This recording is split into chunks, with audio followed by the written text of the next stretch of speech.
38 వార్డులు ఏవైతే ఉన్నాయో ఆ వార్డులో కూడా అభివృద్ధి కార్యక్రమాలన్నీ కూడా చేపట్టి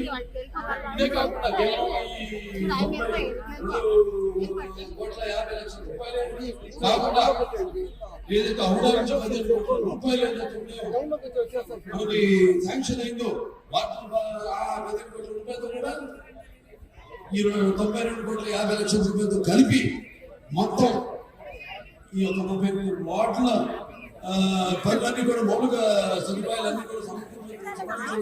జరుగుతుందని, అంతేకాకుండా మిగతా రోడ్ల అన్ని కూడా వాటిలన్నింటినీ మెడలు చేయడం జరుగుతుందని తెలియజేసుకుంటున్నాను. అలాగే ఇది గొల్లపల్లి రిజర్వాయర్ ఏదైతే ఉందో ఇంతకుముందు మనం 194 కోట్ల రూపాయలతో మన ఈ యొక్క హిందూపురం పట్టణం యొక్క దారికి తీర్చడం జరిగింది. ఒక ప్రత్యేకమైన పైప్ లైన్ వేసి ఇక ముందు 136 కోట్ల రూపాయలతో మళ్ళీ